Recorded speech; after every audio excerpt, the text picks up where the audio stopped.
오늘 갈라디아서 5번째 시간, 율법주의에서 복음으로의 전환이라는 이 주제 속에서 5번째 시간, 갈라디아서에서 가장 중요한 핵심 주제입니다. 핵심 주제이고, 우리 개신교회에 있어서 가장 중요하게 여기는 가치 중에 하나입니다. 오늘의 제목은 믿음으로 말미암는 의라는 제목으로 같이 함께 말씀을 나눌 텐데요.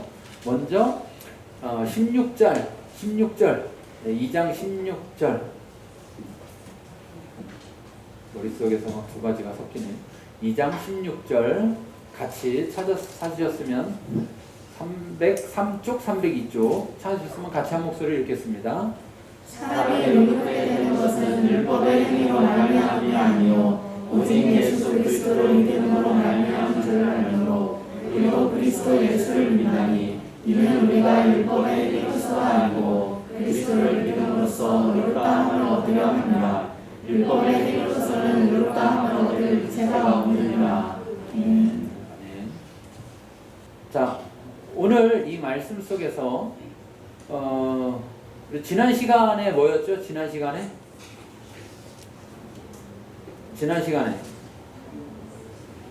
뭐였어요? 제목만이라도 뭐라고요?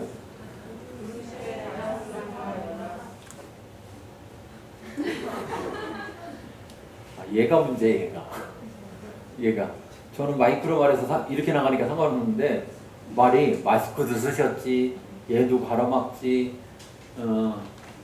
귀가 아주 그냥 없는 귀 같아요. 다시 한번 얘기해 보세요.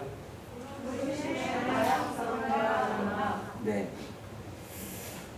우리가 부르심의 다양성이 있다. 그렇죠? 그리고 그 다양함이 그냥 다양함으로 끝나면 안 되고 그 다양함이 어떻게 돼야 돼요?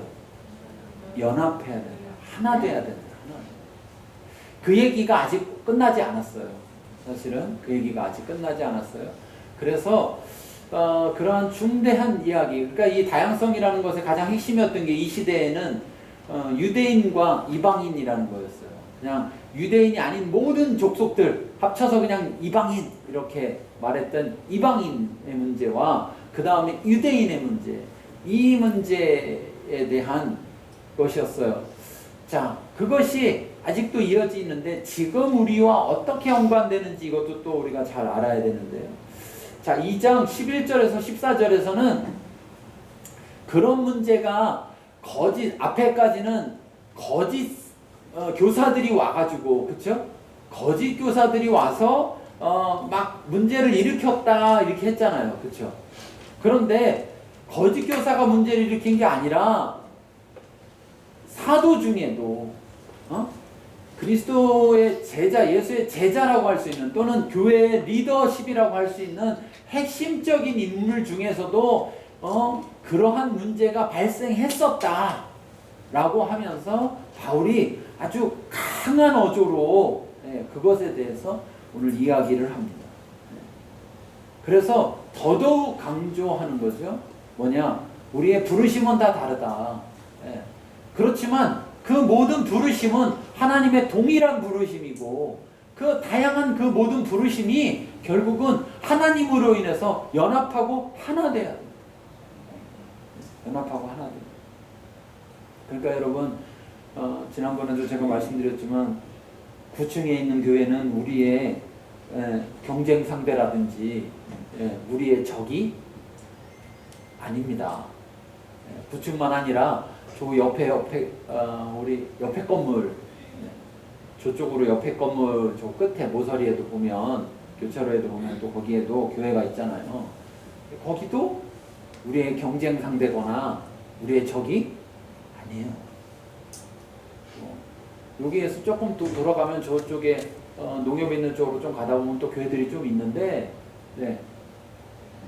교회는 다 한 편이에요, 한 편. 같은 편이라고요, 같은 편. 같은 편. 잊지 마세요. 같은 편이에요. 우리 교회 다니다 저쪽 교회로 갔다 그래가지고 원수지간이고 막 적이고 이런 게 아니에요. 네, 다 같은 편이에요. 다 같은 편. 네, 다 같은 편. 중요한 건 그리스도 안에 있느냐, 그리스도를 떠났느냐, 이게 문제인 거지. 어느 교회에 있느냐, 이게 문제가 아닌 것이고, 사역도 마찬가지예요. 사역도 어떤 사역으로 부르심 받았느냐, 그 부르심 받은 게 다양한 것이지, 어떤 사역은 대단한 사역이고 어떤 사역은 하찮은 사역이 아니라는 거예요. 그 사역만이 아니라 직분의 부르심도 마찬가지예요. 저처럼 또 우리 목사님들처럼 목사라는, 그렇게 사역제라는 그런 직임으로 부르심 받았던, 그렇지 않고 여러분들, 우리가 흔히 그냥 성도라고 하는, 안 좋은 말로는 평신도라고 하는, 평신도는 안 좋은 말이니까 쓰지 마세요. 예, 평신도라는 말은 좀 가톨릭적인 말인데, 가톨릭의 사제라는 계급주의적인 그런 개념에 사제의 개념이 아닌 사람들 평신도라고 하는 그런 거라서 원래 계시교에서 쓰면 좋지 않은 말이에요. 우린 좋은 말 있잖아요. 성도. 뭐 성도의 또 직임으로 뭐 집사가 있고 뭐 권사가 있고 뭐 장로가 있고 뭐 이렇게, 침례교단에서는 원래 그냥 집사만 있습니다. 네. 그런데 어쨌든 간에 사역자든 성도든 어떤 부르심이든 이 부르심이 어떤 게 더 낫고 어떤 게 더 못한 것이 아니라 하나님의 다양한, 하나님의 목적을 이루기 위해서 다양하게 부르신 것이고, 그 모든 부르심은 연합해야 된다. 아시겠죠? 그러니까 우리는 다 적이 아니고 경쟁 상대가 아니고 우리는 다 뭐예요? 다 하나 돼야 돼요. 다 하나님 안에서 같은 부르심을 받았고, 더 나아가면 우리의 그 부르심은 결국은 하나님의 자녀로의 부르심이어서 다 우리가 형제자매예요. 형제자매. 다 형제자매. 이걸 꼭 잊지 마시기 바랍니다. 근데 세속적인 것, 세속적인 그런 사상은, 세상의 사상은 뭔가 자꾸 계층을 나누고 어떤 것이 더 대단하고 어떤 것은 대단하지 않고 이렇게 자꾸 나누는 거예요, 세상은. 그래서 거기에 대한 사람들의 욕구를 만들고 욕심을 갖게 하고 유혹하고, 그래서 거기에 얽매여서 평생 계단도 올라가려고 거기에 평생을 다해 살지만, 예, 어떤 사람은 처음부터 10층에서 태어나서 출발하고 어떤 사람은 100층에서 출발하는데 1층이 아니 지하 3층이 어떻게 저기로 올라가요. 그렇잖아요? 그러면서 더 막 우울함을 느끼고 헬이다, 여긴 지옥이다. 이미 아니요, 그 잘못된 생각이 자기를 지옥 속에 집어넣는 거예요. 모든 세상에는 여러분 다양함이 있어야지, 다양함이 없으면 그 세상은 아름답지도 않고 그 세상은 지속될 수도 없어요. 여러분 큰 나무만 있다고 생각해 보세요. 그럼 밑에 땅이 어떻게 될까요? 밑에 땅이요. 큰 나무만 있어요. 밑에 풀이 하나도 없고 작은 식물들이 하나도 없다. 그러면 그 땅이 유지될까요? 안 돼요. 나무 다 쓰러져요. 큰 나무 다 쓰러져요. 큰 나무가 아무리 뿌리를 내려도 땅이 튼튼할 수 있는 것은 또 밑에 있는 많은 식물들이 땅을 함께 붙들어주기 때문이거든요. 그럴 때 우리가 그걸 잘 알아요. 하나님이 우리에게 다양한 부르심 속에서 연합하라고 하셨다라는 것은 다른 사람들을 서로 우리가 인정하고 그들과 연합하려는 자세를 가져야 된다. 하나 되려는 자세를 가져요. 그냥 나만 잘 살면 된다 이러면 안 돼요. 우리가 교회 안에서 자꾸 서로 돌아봐야 되고, 나도 돌아봐야, 내가 내 자신도 돌아봐야 되지만 다른 사람도 돌아봐야 돼요. 또 남 돌아본다고 자기는 안 돌아보면 그것도 아니에요. 네, 그것도 아니에요. 네. 남만 사랑하겠다고 자기를 사랑하지 않으면 그것도 아니에요. 하나님 말씀에 어긋나요. 네. 이웃을 내 몸처럼 사랑하는데 내 몸을 안 사랑하는데 이웃을 어떻게 사랑해? 그렇죠. 네. 그래서 우리가 돌아보시고, 우리 교인분들, 제가 늘 말씀드리지만, 목사가, 사역자가 교인들을 다 돌아보는 역할이다. 네. 물론 목사가, 사역자들이 성도들이 온전케 되도록 준비시키는 역할을 하는 사람들이니까 그렇게 해야 되는 거 맞아요. 그렇지만 그러면 여러분들은 서로 형제자매인데 나 몰라라 해도 되느냐? 되나요? 안 되나요? 안 되는 거예요. 그래서 서로 돌아봐서 연합해서 하나가 돼야 돼요. 그래서 우리 예배에 못 나오는 분들이 있으면 여러분들이 서로 돌아보세요. 서로 돌아보시고 온라인으로만 오래 하고 현장에 못 오는 분들이 있으면 돌아보시고 우리가 서로 우리가 기도 제목도 올리지만 또 서로 연락해서 문자도 주고받고 그렇게 해서 서로가 서로를 돌아보므로 연합하는 이것이 하나님 안에서 온전함이 될 수 있다라는 것입니다. 자, 그런 일이 영향력 있는 사람들로 인해서 깨어질 수가 있어요. 잘못되면 연합하는 것이 그것이 이제 올해 일어났던 사건인데 11절부터 14절까지를 보겠습니다. 자, 게바는 누구예요? 게바가 누구예요? 옆집 게바죠. 네, 옆집 사는 게바. 베드로를 얘기하는 거죠. 베드로. 네. 일부러 지금 게바라고 얘기하는 것은 어찌 보면 베드로라는 말보다 게바라는 말을 쓰고 있는 건 유대인들에게 더 명확하게 하기 위한 그런 의미예요. 그래서 자, 게바가 안디옥에 이르렀을 때 앞에 10절까지에서는 예루살렘에서 이제 이야기를 막 했다면 이제 다시 안디옥에서 이르렀을 때 책망받을 일이 있었다는 거예요, 게바가. 그런데 여러분 보세요. 예수님의 제자 중에서 누가 최고예요? 누가 그렇게 정해줬어요? 예수님이 정해줬어요? 예수님이 베드로 네가 내 수석이다 이렇게 정해줬어요? 근데 희한하게 우리는 다 알더라고요. 베드로라고. 자, 넘버3가 있었잖아. 넘버3가. 그쵸? 베드로, 야고보, 요한, 야고보 이렇게 넘버3가 있었는데 그 중에서 야고보는 순교했기 때문에 이제 둘만 남아있는데 물론 나머지 사도들이 있지만 그런데 그 둘 중에 가장 대표적인 베드로 그러면 사도 전체를 대표한다고 할 수 있는 거예요. 자, 그런데 게바라는 말을 씀으로 해서 일부러 베드로의 유대인임을 더 강조하고 있는 거예요.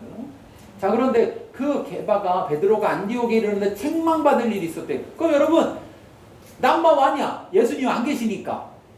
잘못했어. 누가 책망해요? 누가 책망해요? 자, 오늘 성경에 답이 있어요. 잘 들으셔야 돼요. 예를 들어 새물결교회 제가 담임 목사야. 그러면 사실은 그건 아닌데 우리는 생각에 담임 목사가 뭐라고 생각해요? 제일 높다고 생각해. 키가 커서 높은 거예요. 높은 게 아니고 그냥 키가 큰 거예요. 자, 그냥 그렇다고 쳐. 그러면 제가 잘못해. 제가 책망받을 일이 있어. 그럼 누가 책망해요? 속으로 막 하고 싶은데 할 수는 없고 오늘 여기 답이 있는 거예요. 오늘 여기 답이 있어요. 자, 책망받을 일이 있기로 내가 누가요? 바울은 사실 사도라고 부르심 받았지만 꼬드배기로 부르심 받은 사람이에요. 그렇죠? 그것도 예수님 살아생전에 부르심 받았어요? 부활하신 이후에 부르심 받은 그러한 그러니까 다른 사람들과 사도로서 함께 예수님과 다니며 사역한 적이 없는 사람이에요. 그렇죠? 그런데 그래도 어쨌든 부르심 받았으니까 사도야. 그런데 그 꼬드배기가 1번한테 내가 그를 대면하여 책망하였다. 대면하여 얼굴 보고 만나서 책망했다는 거예요. 자, 저를 대면하고 책망하시면 되는 거예요. 아시겠죠? 책망받을 일이 있으면 마음에 안 든다고 와서 책망하지 마시고 책망받을 일이 있으면 자, 그런데 12절 보세요. 야고보에게서 예루살렘에 있는 예수님의 형제 야고보에게서 온 어떤 사람들, 유대인 그리스도인들이겠죠. 유대인들이 안디옥에 이르기 전에 게바가 베드로가 이방인과 함께 먹고 있었어요. 근데 그들이 오니까 베드로가 할례자들을 두려워요. 할례자들이라는 건 일부러 유대인이면서 율법을 강조하는 사람들이라는 걸 좀 이야기하려고 하는 거예요. 할례자들을 두려워해서 그 자리를 떠나서 물러갔다는 거예요. 저기서 대문에서 들어오는 소리 들으니까 얼른 확 사라졌어. 자리에서 없어졌어요. 자, 그랬더니 거기에 같이 있던 남은 유대인들도 그와 같이 외식했다. 그러니까 뭐냐? 그 자리를 피했다는 거죠. 그들과 이방인들과 함께 식사하지 않은 것처럼 했다는 거예요. 근데 심지어 누구도 바나바가 누구예요? 바울을 데리고 와서 이 사람이 예수님의 부름을 받았다, 이 사람이 사도다라는 것을 다른 사도들 앞에 인정받을 수 있도록 그 사도들과 연결시켜주고 바울이 선교하며 이 사역을 할 수 있도록 가장 적극적으로 바울을 세워준 사람이라고.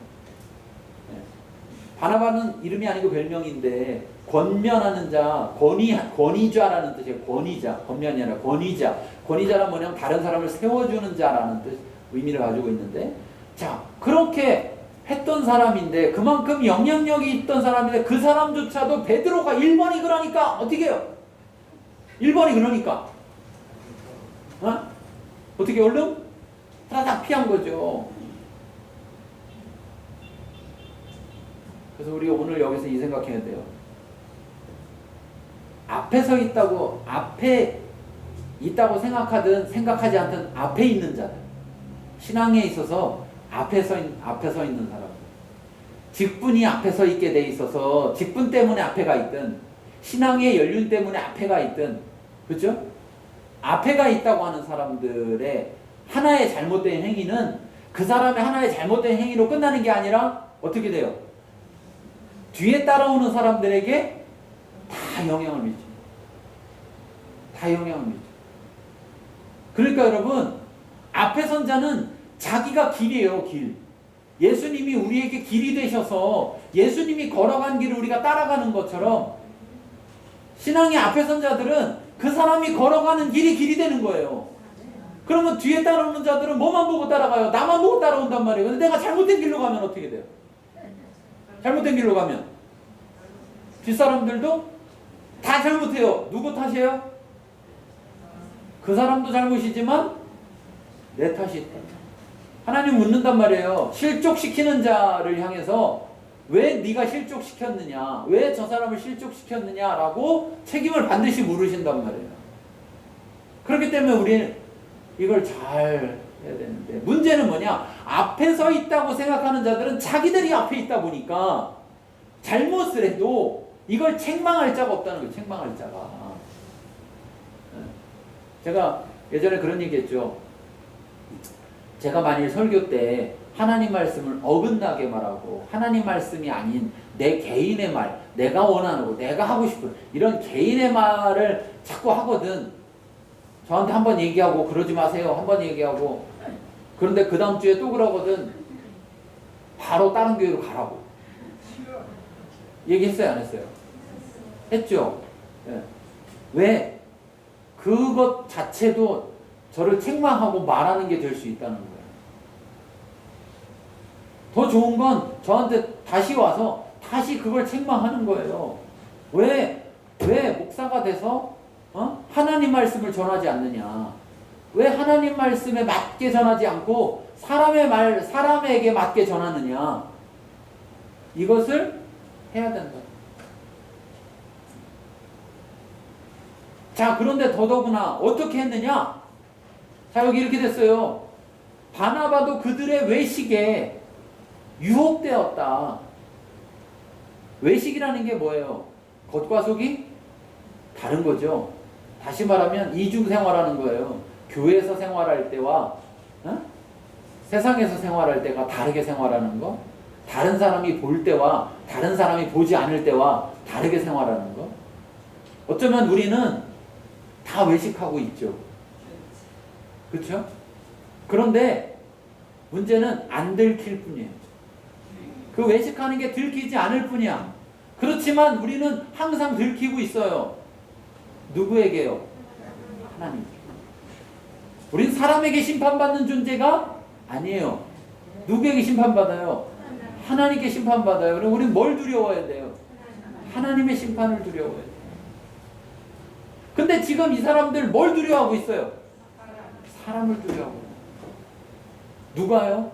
베드로가. 누가요? 바나바가.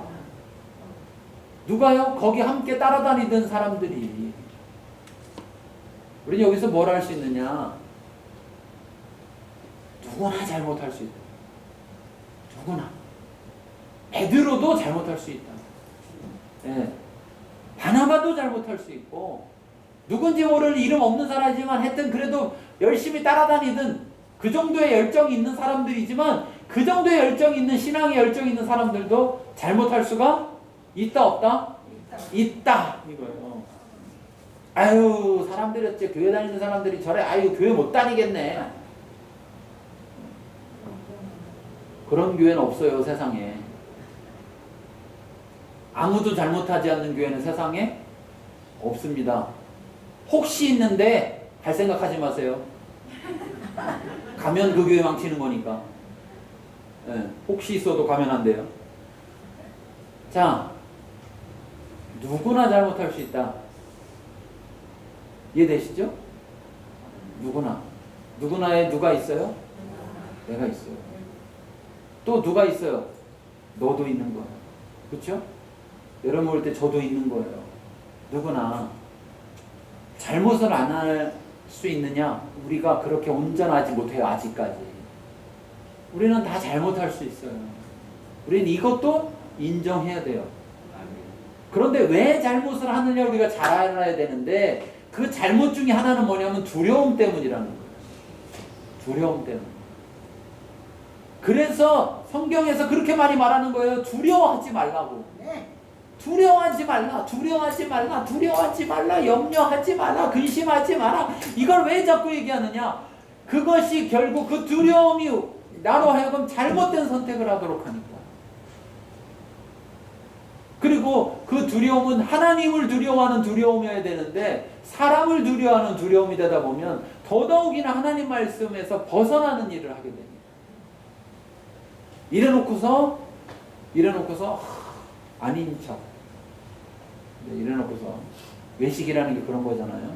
자기 그러면서 자기 그러지 않은 척 이렇게 하는 거예요. 결국 그 외식하는 자들은 어떻게 될까요? 외식에 빠져있는 자들은 나중에 그것이 다 드러나게 돼 있어 하나님 앞에 가면.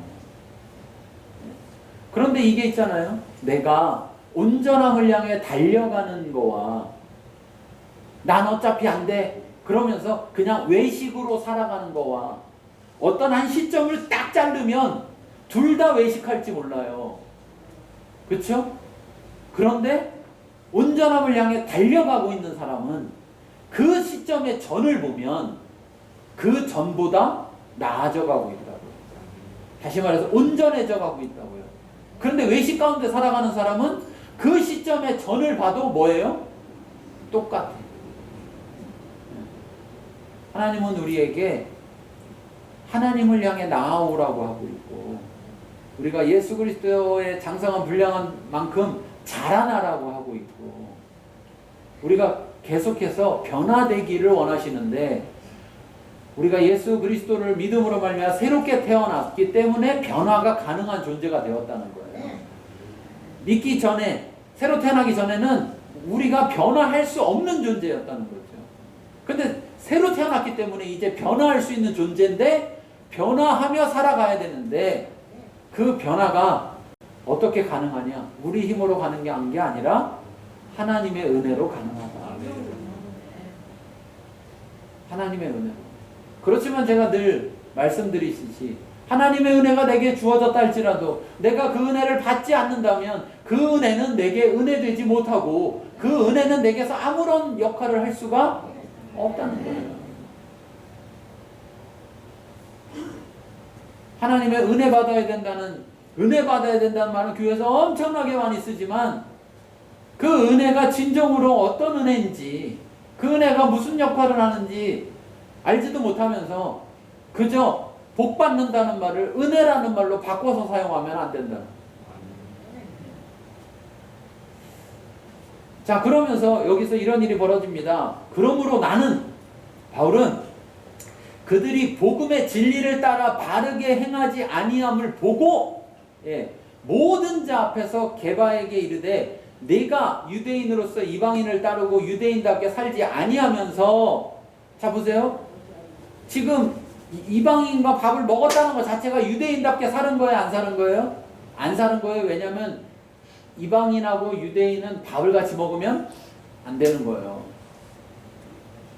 성경에는 안 나와요.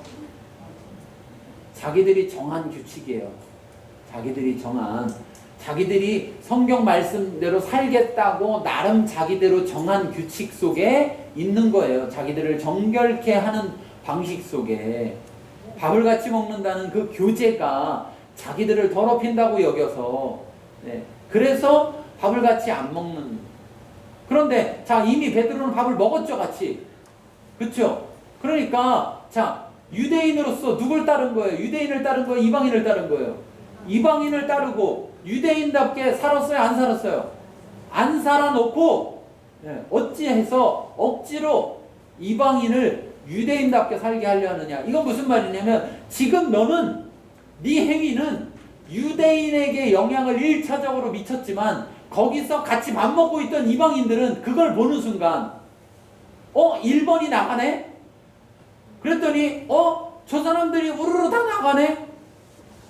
그럼 이제 이 사람들도 어떤 생각을 가져요? 우리도 저들을 따라야 되겠네? 이게 생기죠.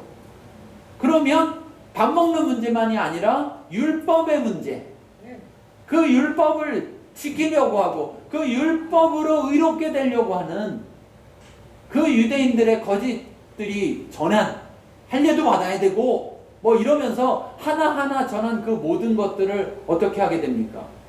따라야만 되는 상황이 만들어지는 거죠. 따라야 되는 상황. 그래서 이거를 책망했다는 거예요.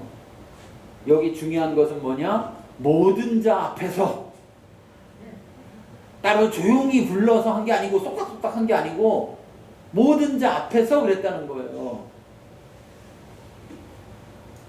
아마 이걸 보고 이 사회주의에서 자아 비판을 하는지도 몰라요. 사람들 앞에 나오라고 그래가지고 자아 비판하시오. 나와서 제가 뭐래 잘못했습니다. 막 이렇게 하게 하는지도 몰라요. 이 사회주의가 기독교의 정신을 많이 따갔으니까. 그런데 여기서 이거 잘 생각해 보세요, 여러분. 지금 이래서 이미 이방인들에게까지도 영향이 미쳐져 있는 상황 속에서 만일 베드로만 살짝 불러서 베드로하고만 이 문제를 해결했다고 쳐요. 베드로를 책망하고 베드로가 잘못해서 내가 다시는 안 그럴게 이렇게 했다고 쳐요. 그러면 여기에 영향받은 바나바나 또 거기 함께 남아있던 유대인들, 그들한테는 또 이것이 잘못이라는 것을 어떻게 전해야 돼요? 일일이 또 전해야죠. 일일이 또. 그럼 또 거기서 밥 먹고 있던 이방인들에게는요? 알려야 돼요? 안 알려야 돼요? 알려야 되죠. 그러면 결국 이 모든 게 드러나게 되어 있습니까? 숨길 수 있습니까? 드러나게 되어 있어요. 그런데 왜 굳이 우리는 조용한 데로 데려가서 거기서 그거 이거 잘못한 거 혹시 아니에요? 이렇게 말을 하라고 요구하냐는 거예요. 우리는 그렇습니까? 안 그렇습니까? 솔직하게 얘기해봐요. 그래요? 안 그래요? 내가 잘못했는데 예를 들어서 그 집사님 잘못했는데 목사가 다 이렇게 있는 데서 뭐 집사님 그거 하나님의 복음의 진리에 따라 바르게 행하지 않는 겁니다. 이렇게 얘기하면 어떻게 되겠어요? 교회가 여기뿐이냐? 내가 그렇지 않아도 큰 교회 가고 싶었어. 이제 혼란 가겠지.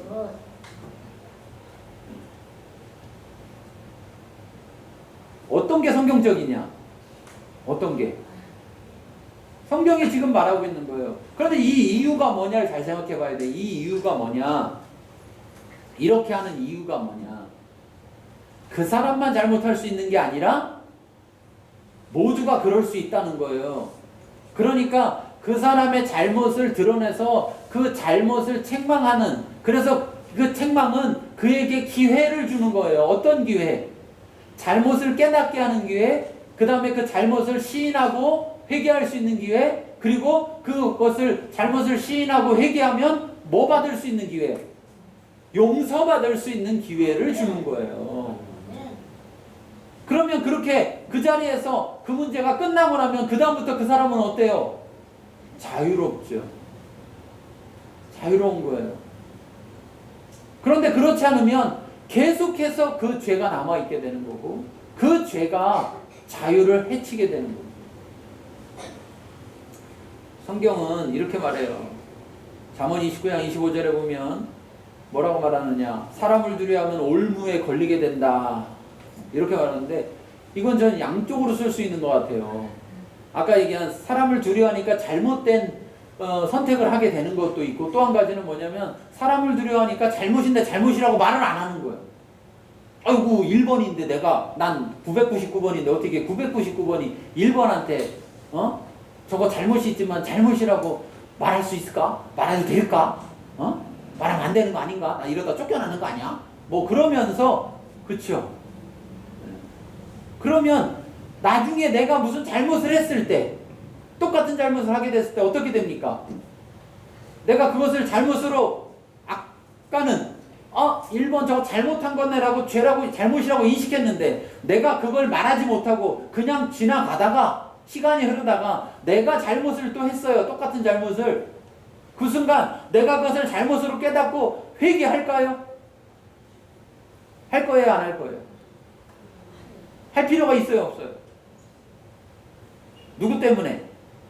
1번 때문에. 1번도 안 하는데 뭐. 우리의 지금 신앙이 왜 이렇게 타협적이고, 왜 우리 지금의 신앙이 말씀대로 살지 않고 그냥 대충 할 수 있는 만큼만 살면서 그래도 괜찮아 라고 살게 되느냐? 다 이러한 이유 때문이거든. 다 이러한 이유 때문에. 왜 이러냐? 교회에서 이 말을 못하는 거예요. 교회에서 그게 잘못이다라고 말하지 않는 거예요. 결국은 그 사람만 잘못하는데 머물러 있는 게 아니라, 그것을 알고도 말하지 않는 자기 자신도 그 잘못의 올무 가운데 걸리게 된다고요. 그래서 가나안 땅에서 그 죄인들을 어떻게 하라고요? 다 내쫓으라고 합니다. 다 죽이라고. 왜? 그냥 내쫓으면 또 땅 찾겠다고 돌아올 거니까. 어차피 죽지 않고는 안 끝나는 일이니까. 왜? 그들에게 있어서 그들을 두면 그들로부터 영향을 받게 될 거니까. 그런데 그들을 죽이지 않고 자기네 집에서 일꾼으로 시켰더니 결국 어떻게 됐습니까? 그 짐꾼들이, 일꾼들이 주인 보고 회개하고 돌아왔습니까? 아니면 주인이 거기에 홀라당 넘어갔습니까? 주인이 넘어갔잖아.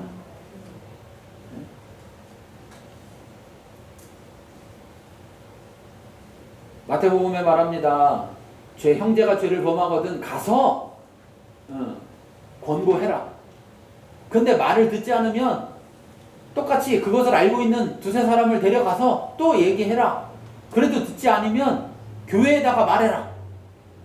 공동체 전체에다 말하라는 거예요. 그랬는데, 그래서 교회 전체에서 말하는데 듣지 않으면 이방인과 세리와 같이 여기라. 이게 무슨 말이에요? 내쫓으라는 거예요. 내쫓으라. 왜? 내버려 두는 순간 어떻게 돼요? 죄를 저렇게 내버려 둬도 되는 문화가 되는 것이고, 결국은 누구나 잘못할 수 있는데 나도 잘못을 했을 경우에 내 잘못, 내 죄를 해결하려고 하지 않고 내버려 두게 됩니다. 그러면 그 공동체는 깨끗한 공동체가 될 수 없다는 거예요. 고린도전서에도 말합니다. 9장 19절에서 23절에 보면, 자, 바울은 내가 스스로 모든 사람에게 종이 됐는데 더 많은 사람을 얻고자 합니다. 그래서 내가 유대인에는 유대인같이 되고 율법 아래 있지 않은 자에게는 율법 아래 있지 않은 자에게 있는 것처럼, 그래서 어떻게든지 한 사람이라도 더 얻고자 함이라 이렇게 말을 하고 있어요. 그러니까 바울이라는 사람이 율법을 그냥 쌍그리 무시하는 사람이 아니에요. 그럼에도 불구하고 더 중요한 것은 뭐냐? 율법 자체를 더 중요하게 하는 게 아니라 율법을 통해 이 사람을 구원하려고 하셨던 하나님의 뜻을 분명히 알고 있는 거예요. 그 구원을 더 중요하게 여기는 거죠. 갈라디아서 말합니다. 갈라디아서 6장 1절에 사람이 만일 무슨 범죄한 일이 드러나거든 신령한 너희는 온유한 심령으로 그러한 자를 바로잡고, 그러한 자를 바로잡는데 막 정죄하며 바로잡는 게 아니라 어떤 마음으로? 온유한 심령으로. 이 말을 저는 이렇게 생각하고 있어요. 뭐라고 생각하냐면 그 사람이 회개하면 용서할 마음으로, 그 사람이 돌이키도록 도와줄 마음으로, 그 사람이 어떤 잘못이든 인정하고 회개할 때 받아들일 마음, 열린 마음. 네. 그런 거 있잖아요. 용서할 마음은 없으면서 잘못했다 그래! 이렇게 하는 경우 있어요. 그래서 그 사람 잘못했다고 하면 뭐라 그래요? 진심이 안 느껴져.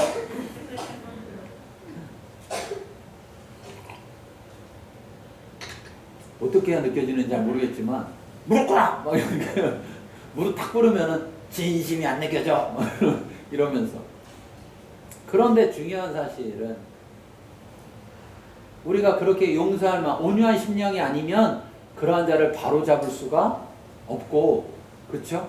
또 하나, 아까 얘기한 것처럼 한 번 말했는데 한 번에 돌이키지 않을 수도 있어요. 그렇죠? 그럴 때 온유한 마음이 없으면 어떻게 할까요? 포기해버리죠. 그런데 하나님은 어떤 분이에요? 우리에게 또 한 번의 기회를 주시는 분이잖아요. 돌이키는 게 더 중요하니까. 잘못을 지적하는 게 중요한 게 아니고 그 잘못을 지적해서 돌이키게 하는 게 중요하니까. 그러나 계속해서 거절할 때는 어떻게 해야 된다? 그 공동체에서 내보내야 된다. 왜? 계속해서 거절하니까. 그러면서 말합니다. 그러한 자를 바로 잡는 거에 끝나는 게 아니라 너 자신을 살펴보아 너도 시험을 받을까 두려워. 그러니까 여러분, 아까 제가 얘기했죠? 누구나 잘못을 합니다. 누구나. 그러니까 잘못한 그 사람을 바라볼 때 저 사람만 잘못하는 게 아니라 나도 잘못할 수가 있다라는 걸 생각을 꼭 해야 돼요. 그렇지 않으면 마치 자기는 의인인 것처럼, 나는 잘못 안 했으니까 자기는 절대 잘못을 안 할 것처럼 그 사람을 막 계속해서 정죄하기만 한다. 그 사람을 돌이키게 하는 게 목적이 아니라 그 사람을 정죄하는 것이 목적이 된다.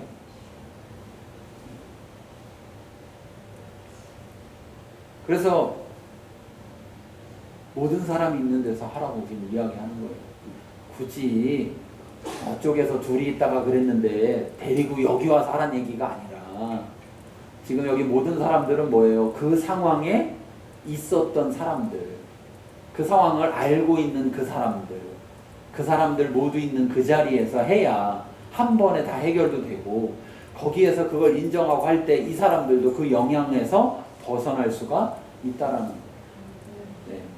그래서 아까 얘기했지만 마태복음에서는 그런 거예요. 뭐라고 한 거냐?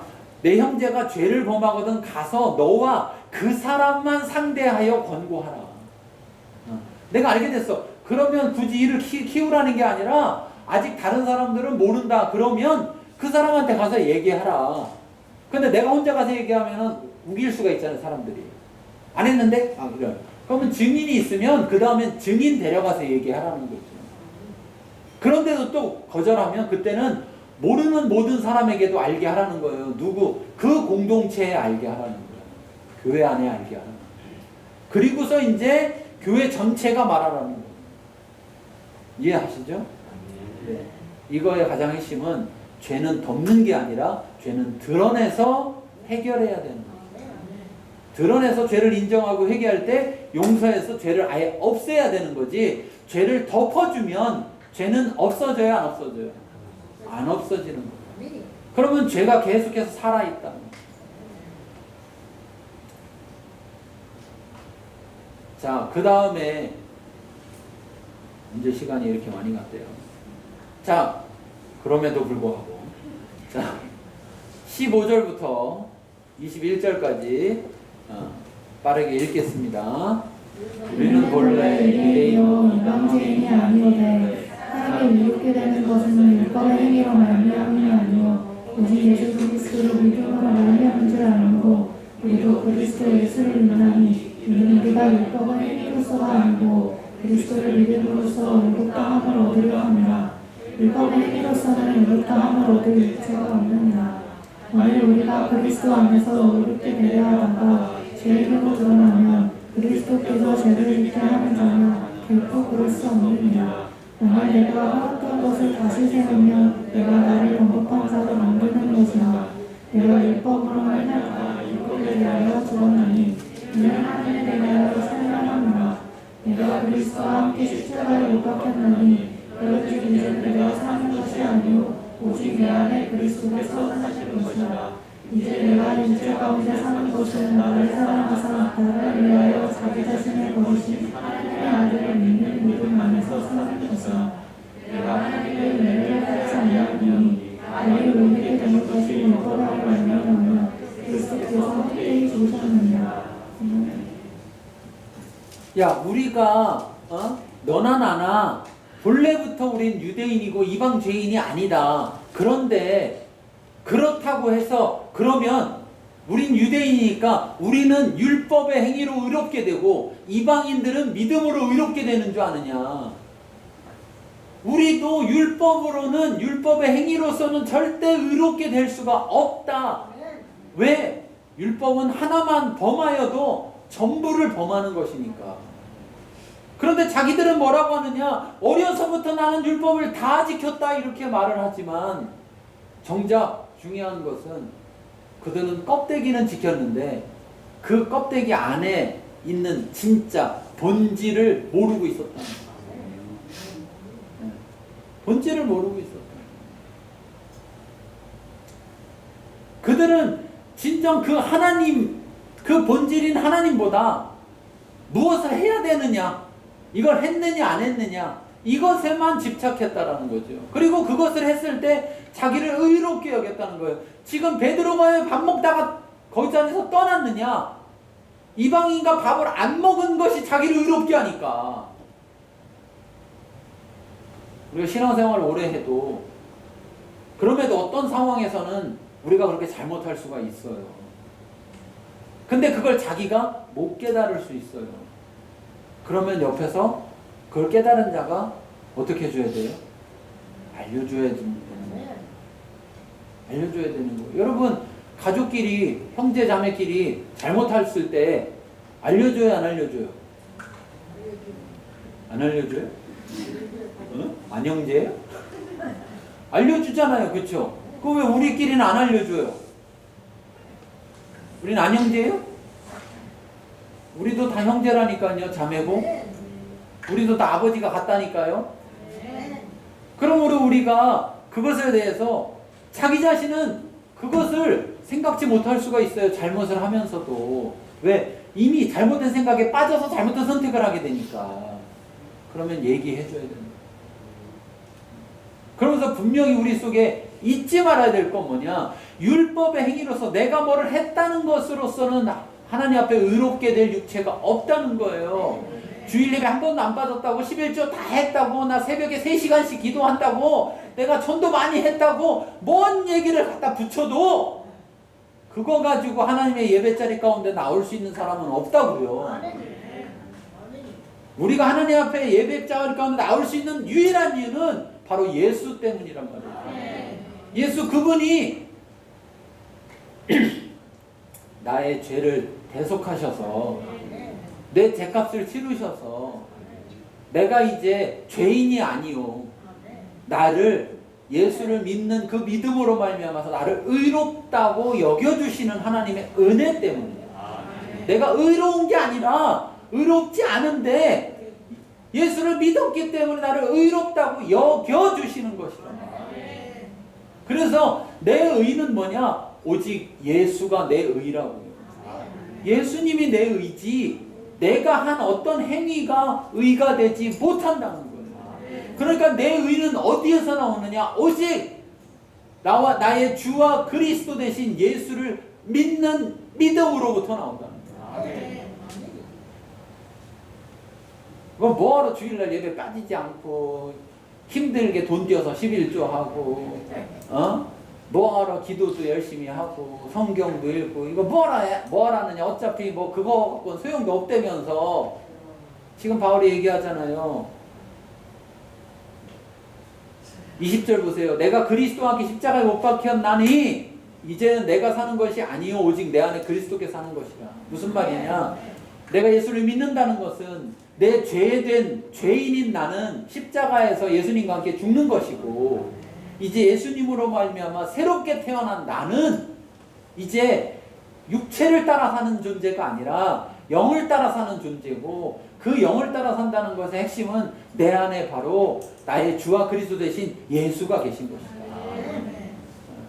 그래서 내가 살아가면 나를 통해서 누가 드러나느냐? 바로 예수 그리스도가 드러나는 것이다. 그래서 나를 사람들이 누구라고 부르느냐? 그리스도인이라고 부르는 것이다.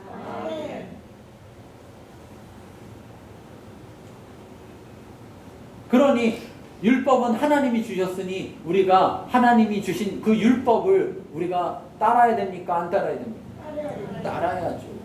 그래서 우리가 주일날 예배 드리는 것이고 그래서 하나님이 주인임을 깨달아서 나의 모든 것은 하나님께로부터 왔습니다라는 걸 인정해서 하나님께 11조 드리는 것이고 이건 내 것이 아니라 하나님 것입니다라고 돌려드리는 것이고 하나님이 주인 되심을 인정하는 것이고 하나님이 나를 먼저 부르신 것은 나를 부르셔서 천국 가게 하려고 부르셨으면 부르신 다음날 못 일어났어야 돼. 못 일어났어야 돼요. 어디 갔어야 돼요? 천국 갔어야 돼요. 근데 그게 아니라 나를 먼저 부르신 것은 나를 구원하시고 나를 통해서 다른 사람들을 구원하시고자 하나님 나를 부르셨다는 거예요. 근데 자꾸 나만 구원받으려고 어떻게 못 일어나게 해드려요? 빨리 구원받게? 빨리 확실하게 가게? 못 일어나게 해드려야 돼요. 어떻게 해야 돼요? 이기적인 그런 세속적인 그런 것이 신앙 안에 들어와서 자기중심적이고 이기적인 신앙 안에 빠지게 되면 자기만 생각하고 자기만 받으려고 하고 나한테 주는 이유는 내가 받은 걸 드러냄으로 해서 그 사람들도 그걸 받으러 오게 만들려고 하는 것입니다. 네. 그거를 잊어버리고 자꾸 우리가 살아간다는 거예요. 그러니까 내 안에 그리스도가 사는 게 아니라 누가 사느냐? 내 안에 내가 산다고요, 여전히. 내 속에 내가 너무도 많아. 그리스도인은 그리스도가 사신 삶을 살아야 되는 것이고 그래서 그리스도가 나타나야 되는 것인데 그 모든 것이 은혜라는 거예요. 은혜예요. 아까 불렀잖아요. 모든 것이 은혜.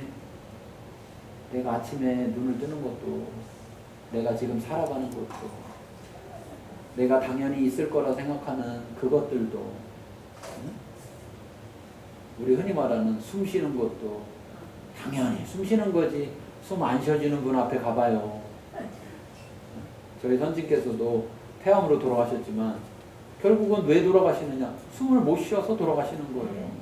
숨을 쉬기 싫으냐? 아니 숨을 쉬고 싶어요. 본인은. 그러시지만 숨을 쉴래도 숨이 안 쉬어지니까 그러니까 숨 쉬는 게 제가 늘 얘기하죠. 내가 쉬는 게 아니라고.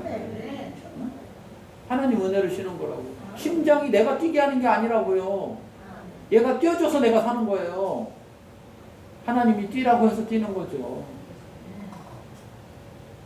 우리가 그런 은혜를 깨달았기 때문에 그렇기 때문에 그 은혜로 살아가야 되는데 왜 율법주의에 빠져서 사느냐? 왜 그리스도인들이 율법주의의 신앙을 가지고 살아가느냐? 은혜의 신앙으로 복음의 신앙으로 살아가야 되는 거예요. 그러니 세상 가운데 나가서 복음을 드러내지도 은혜를 드러내지도 못하니까 세상 사람들이 세상에서도 뭘 지키면서 뭘 해서 쌓아서 뭘 가지고 살아야 돼서 힘들어 죽겠는데 교회 왔더니 또 뭘 쌓아야 된대. 또 진급해야 된다고 하고 막 힘들어서 교회 다니겠냐고요. 그러니까 또 와서 들은 건 있어갖고 안 다니면 또 지옥 갈 것 같아갖고 다니긴 해야 되겠는데 힘들어서 시간이 지날수록 기쁨은 사라지고 시간이 지날수록 힘만 들고 다른 사람한테 전하면 내가 죄 짓는 것 같아서 전할 수가 없고 이 수렁에 나만 빠져 있어야지 누굴 데려올까?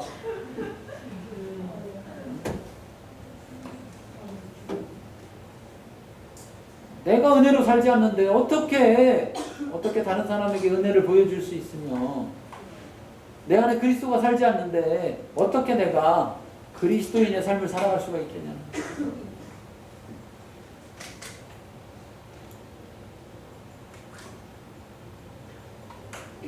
디모데후서에서 말합니다. 우리가 주와 함께 죽었으면 또한 함께 살 것이다. 내가 예수님 믿어서 이제 죄인 되었던 나는 십자가에 죽었다면 죽은 거로 끝난 게 아니라 이제 나는 부활하신 예수님과 함께 다시 태어나서 지금 주와 함께 사는 것입니다. 그러므로 내 속에 그렇게 고백할 수 있어야 됩니다. 이제는 내가 사는 것이 아니요 내 안에 그리스도께서 사는 것이라.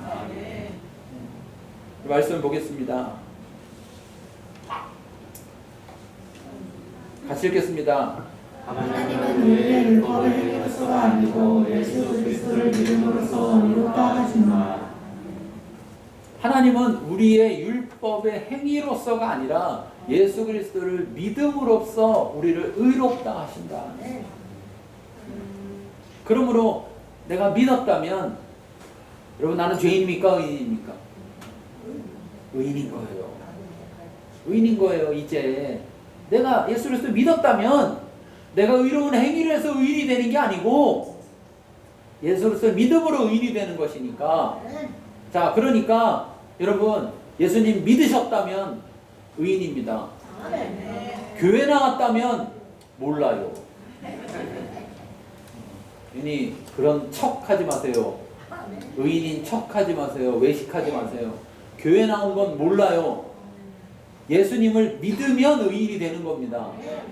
자, 그러면 의인은 의인으로 살 겁니까? 죄인으로 살 겁니까? 그렇죠. 내가 믿어서 의인 됐으니까 이제 의인으로 의인에 합당한 삶을 사는 겁니다. 내가 의인 됐는데 왜 죄인으로 살 필요가 뭐가 있습니까? 죄인의 삶을 살 이유가 없는 거예요. 여러분 오늘 결단하셔야 돼요. 나 죄인으로 계속 살 거냐, 의인으로 살 거냐.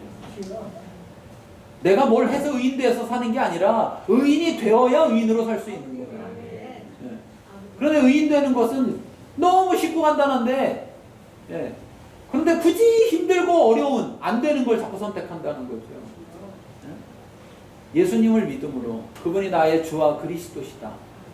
그분 없이는 나는 죽을 수밖에 없고 그분으로 인해서 내가 구원받고 이제는 그분을 내가 주인으로 섬기며 그분을 따라 산다. 나의 이러한 신앙의 고백이 있다면 나는 의인 된 겁니다. 나를 보니까 절대 의인 같지 않아. 그래도 의인인 겁니다. 왜? 사람이 평가하는 게 아니고 하나님이 평가하셨어요. 그럼 이제 내가 해야 될 일은 그에 합당하게 살아가는 겁니다. 의인으로서. 난 의인이니까. 그걸 해서 의인 되려고 하는 게 아니라 의인이니까 그걸 하는 거예요.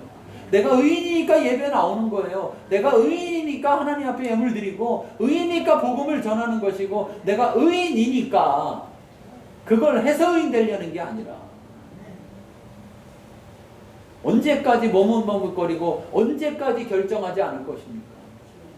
언제까지 교회만 다닐 겁니까? 그리스도인이 되어야죠. 이 시간 결단하시고 기도할 수 있길 바랍니다. 하나님 앞에 기도하겠습니다.